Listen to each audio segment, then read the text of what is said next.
महाराज जी, ये मेरा परिवार भाजपा परिवार जो अभियान चल रहा है, ये सब कब तक चलेगा और उसके पीछे क्या उद्देश्य है? एक मिनट रुक जाइए, रोल है।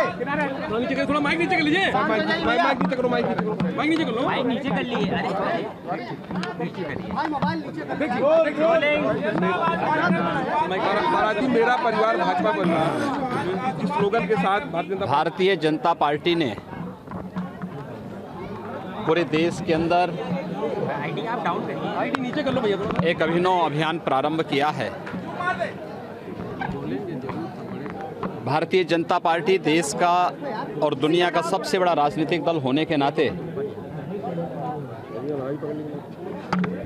अपने उन कार्यकर्ताओं को, अपने उन समर्थकों को आदरणीय प्रधानमंत्री जी की केंद्र की सरकार की उपलब्धियों के साथ जोड़ते हुए जिस अभिनव कार्यक्रम के साथ जोड़ने का शुभारंभ आज भारतीय जनता पार्टी के राष्ट्रीय अध्यक्ष आदरणीय श्री अमित शाह जी ने अहमदाबाद में अपने घर पर भारतीय जनता पार्टी का झंडा लगा करके मेरा परिवार भाजपा परिवार का शुभारंभ आज प्रातः ही किया है। आज उसी श्रृंखला को आगे बढ़ाते हुए प्रदेश की राजधानी लखनऊ में भारतीय जनता पार्टी के स्थानीय कार्यकर्ता श्री अभिषेक वाल्मीकि के घर में भारतीय जनता पार्टी का झंडा लगा करके इस कार्यक्रम को हम लोग प्रदेश में आगे बढ़ा रहे हैं। 12 से लेकर 22 तक ये कार्यक्रम हमारे पहले चरणों में चलेगा, जिसमें 12 से 18 तक राष्ट्रीय, प्रदेश और क्षेत्र स्तर के पदाधिकारी इस अभियान में भाग लेंगे और 18 से लेकर 22 तक बूथ स्तर पर यह कार्यक्रम भारतीय जनता पार्टी का हर कार्यकर्ता, हर समर्थक आगे बढ़ाएगा। केंद्र सरकार की जन कल्याणकारी विकास की योजनाओं को बिना भेदभाव के समाज के हर तबके तक इन योजनाओं को पहुंचाने का कार्य आदरणीय प्रधानमंत्री जी के नेतृत्व में विगत 55 महीनों में जिस तत्परता के साथ आगे बढ़ाया गया, उसका अभिनंदन करने का एक अवसर है। हर एक उस परिवार को जिसने विकास, सुशासन और सांस्कृतिक राष्ट्रवाद के इस आदर्श उदाहरण को अनुभव किया है, उससे लाभान्वित हुआ है, उस सबको इस प्रक्रिया के साथ जोड़ने के लिए आज यह एक अभिनव प्रयोग भारतीय जनता पार्टी के राष्ट्रीय अध्यक्ष जी ने प्रारंभ किया है। यह पूरा अभियान सफल होगा, इसके लिए भारतीय जनता पार्टी प्रदेश ने भी अपनी एक रणनीति बनाई है और उसी अभियान को आगे बढ़ाते हुए भारतीय जनता पार्टी के कार्यकर्ता के घर में इस कार्यक्रम को आगे बढ़ाने के लिए आज मैं स्वयं यहाँ पर उपस्थित हुआ। महाराज जी, अखिलेश यादव को एयरपोर्ट में रोका गया है सर।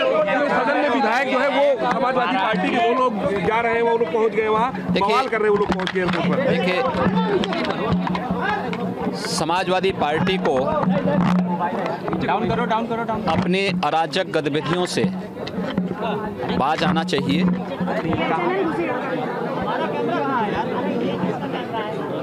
प्रयागराज में वर्तमान में कुंभ चल रहा है। अभी 10 दिन पहले श्री अखिलेश यादव जी स्वयं प्रयागराज कुंभ में गए थे। वहाँ पर दर्शन करके और संगम में, पवित्र संगम में स्नान करके भी आए हैं। इलाहाबाद विश्वविद्यालय ने, प्रशासन ने शासन से इस बारे में अनुरोध किया है कि श्री अखिलेश यादव अगर इलाहाबाद आते हैं तो वहाँ पर तमाम छात्र गुटों के आपसी वैमनस्य के कारण वहाँ पर हिंसक झड़पें हो सकती हैं, कानून व्यवस्था के लिए संकट हो सकता है, विश्वविद्यालय में व्यापक आगजनी और तोड़फोड़ हो सकती है। इसलिए उन्हें वहाँ पर रोकने के लिए उन्होंने सरकार को आग्रह किया था, प्रशासन से आग्रह किया था, और उसी क्रम में चूँकि कुंभ है, प्रतिदिन 25 से 30 लाख श्रद्धालु वहाँ पर आ रहा है। साथ साथ अब तक सफलतापूर्वक ये सारे कार्यक्रम वहाँ आयोजित हुए हैं। अपनी अराजक और विध्वंसात्मक गतिविधियों के लिए कुख्यात समाजवादी पार्टी इसी अराजकता को आगे बढ़ाना चाहती है। इसलिए इलाहाबाद विश्वविद्यालय के इस अनुरोध पर सरकार ने ये कदम उठाए हैं कि वे प्रयागराज वहाँ पर विश्वविद्यालय के या किसी भी इस कार्यक्रम में नहीं जाएंगे जिसके कारण हिंसा भड़क सकती है। इसलिए वहाँ पर प्रशासन ने उनको रोका होगा। Rahul Akhilesh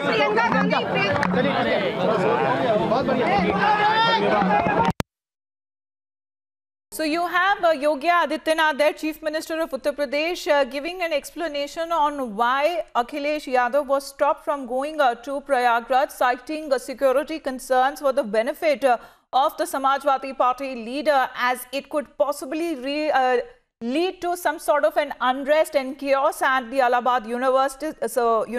So far, you have Akhilesh Yadav, who have been prevented to go to Prayagraj, but politicizing this issue, Akhilesh Yadav goes on to say that he's been detained at the Lucknow airport without any written orders, even as his party workers continue to protest outside.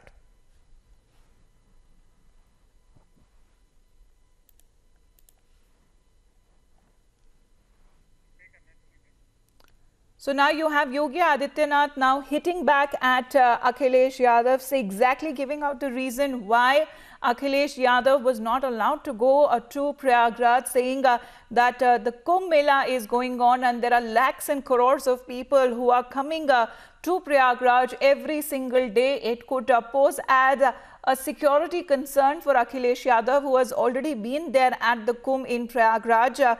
But to attend this event that was to take place at the Allahabad University, Yogi Adityanath cited that there could be security concerns that could possibly lead to unrest in the university, and it was essential that Akhilesh Yadav does not go to attend that function in the Allahabad University. Now, that is the reason that is being cited by Yogi Adityanath, but it seems that Akhilesh Yadav wants to politicize this entire issue, where he tweeted a short while back and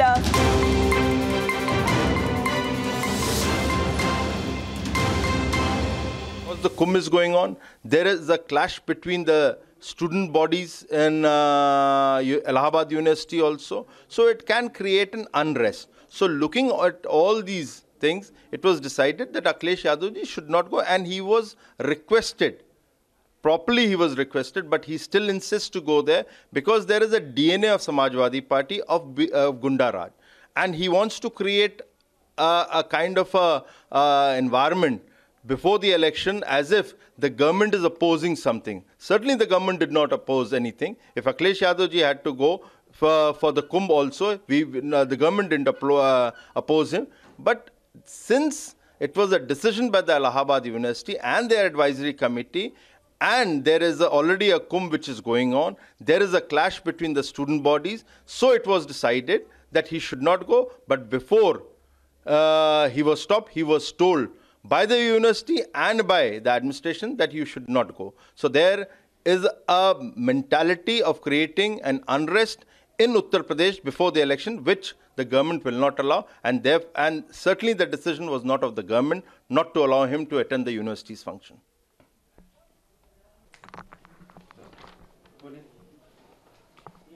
That's brewing in UP, but after a short break, we'll be straight away going across to Kurukshetra, where Prime Minister Modi will be addressing a public rally shortly.